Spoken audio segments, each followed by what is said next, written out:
Hi people, this is QT Life Cycle Developments, and what do I have for you today? I have a very good reality report. I'm going to start calling these reality reports. It's about education across the world right now, and this is focus on the US and the UK. First of all, we're going to go to the US.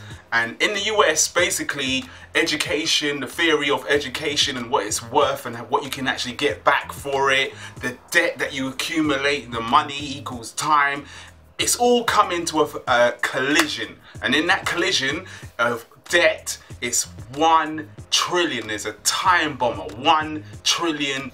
It's crazy, 1 trillion worth of debt. A ticking time bomb US Treasury has on its hands now. This is crazy. I'm going to show you some footage of a 60-year-old man that's still 150 jib in debt for his education. And we'll start off like that. Let's just have a look at the footage. Just keep it moving from there. It's the heaviest investment a young American can make, now becoming a $1 trillion ticking time bomb for the nation. I have $20,000 in debt. $40,000. I'm $150,000 in debt. So in America and also in Europe, even my country, England, we have been, the government have been dishing out loans for years now. Just dishing them out everywhere for all kinds of frivolous courses that won't really amount to anything. Some sound posh, but they're not the real thing, you know? Like, for example, there's all different types of colleges. There's colleges and universities that are not in the inner circle. They're not the classy education services.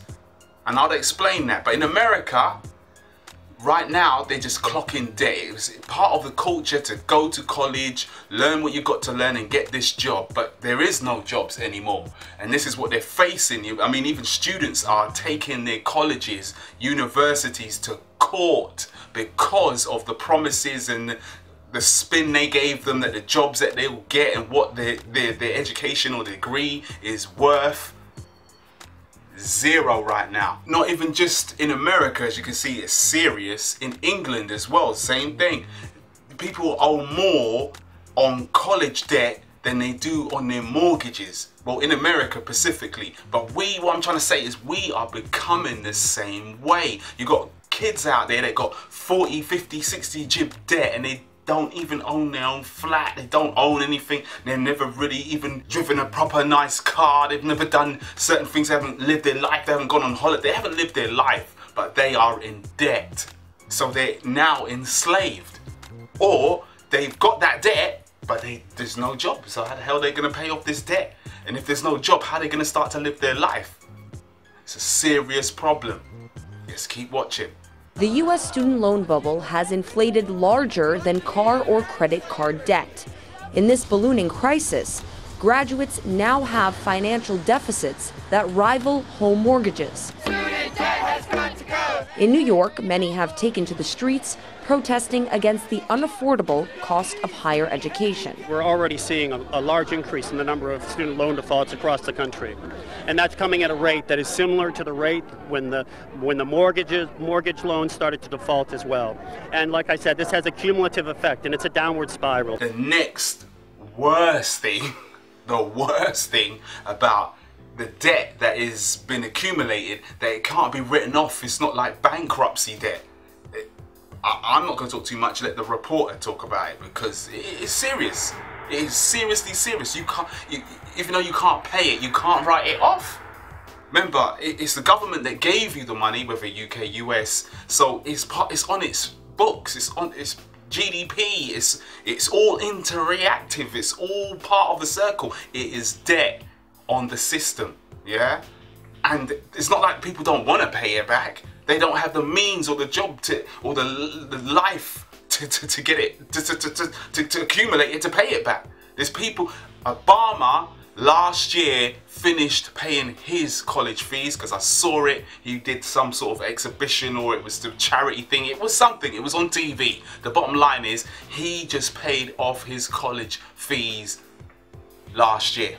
President Obama. Can you imagine that? So I'm just saying, look at this deep, in-depth culture of it all.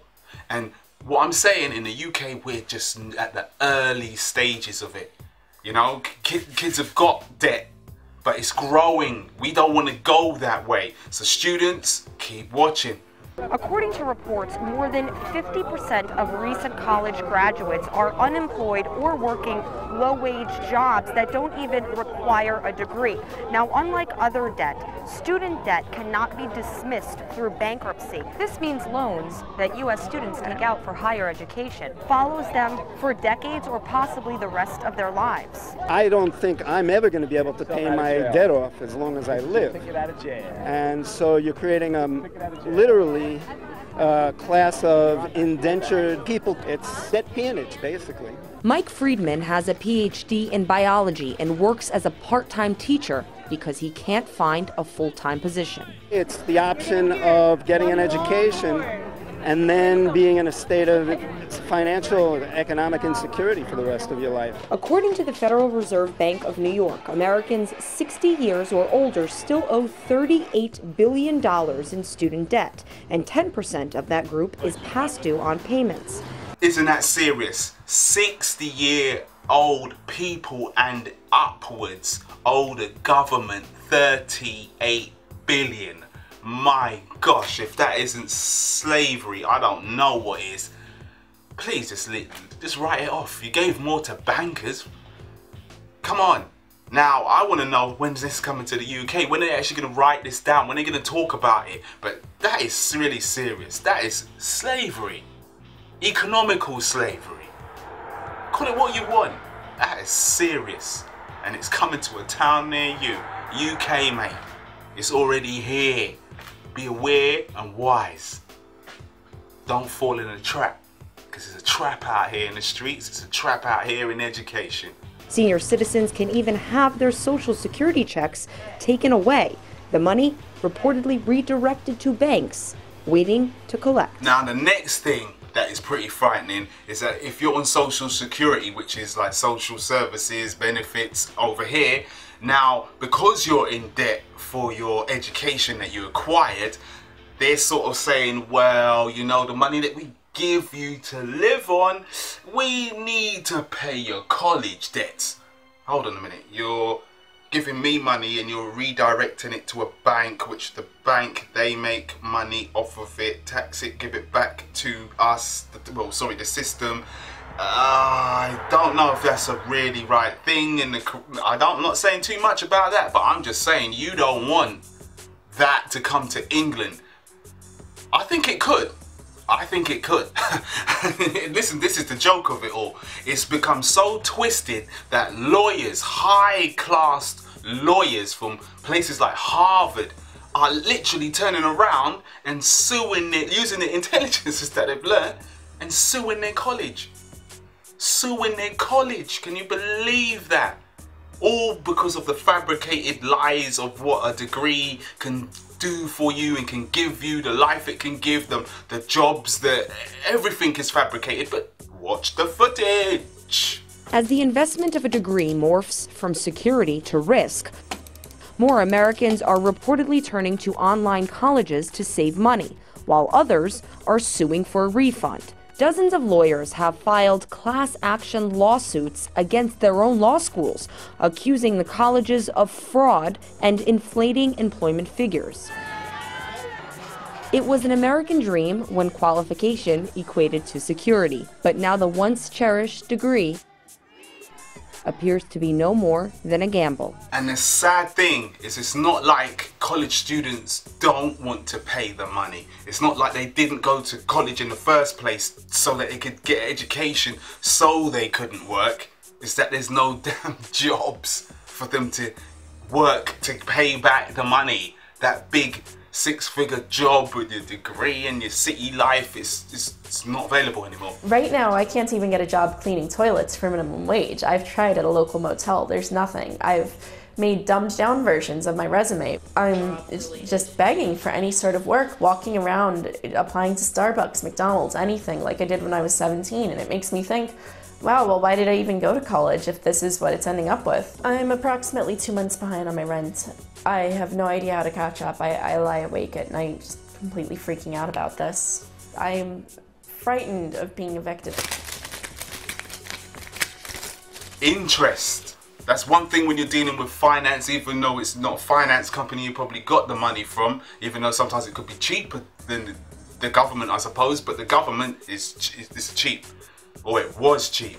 But as you've heard probably in another video, Michael, who literally sat on got on the camera and literally said that when he got his loan, it was a fair decent amount.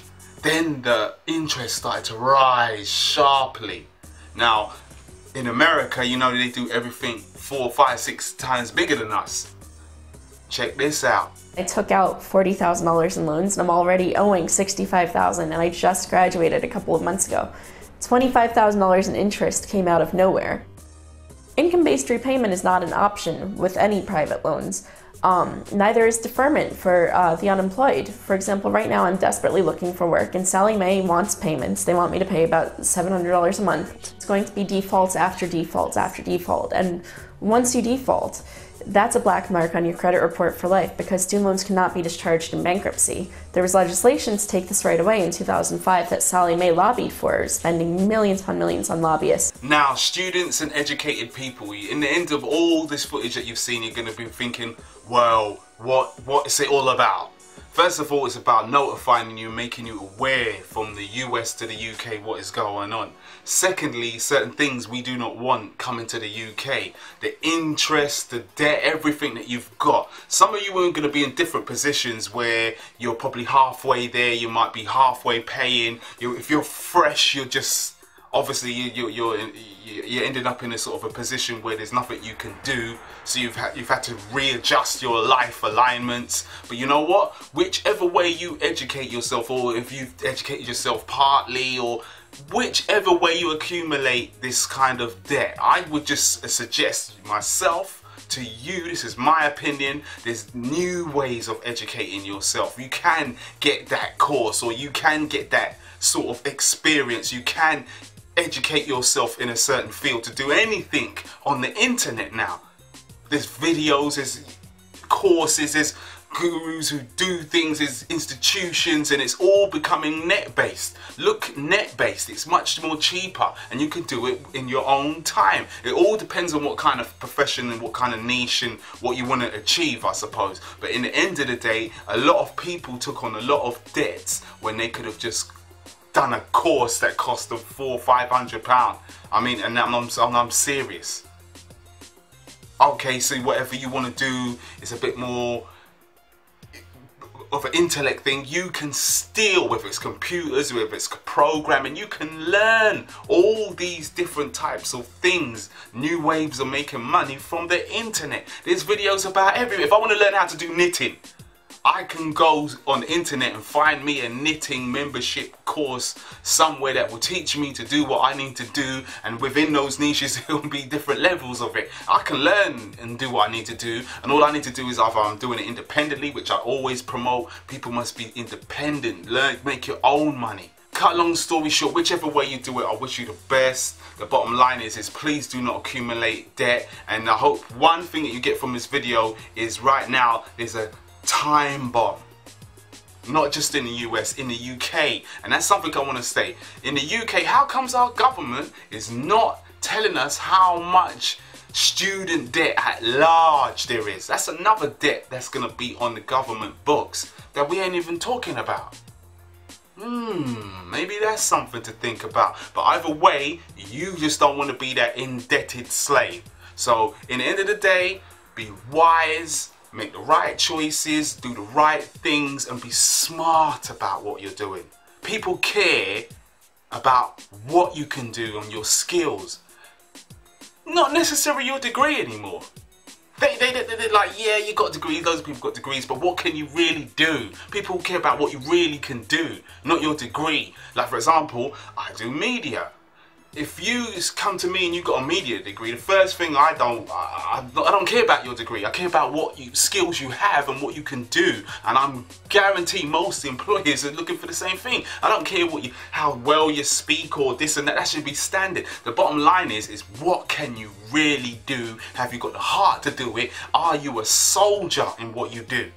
Is it in your spirit to do what you do? That's what we care about. If you're going to employ someone or work with somebody or even hire a company, that's what you care about. So please don't put yourself in debt, because you can build that. It's all about self-improvement, self-empowerment, self-building, self-entrepreneurial shit, you know?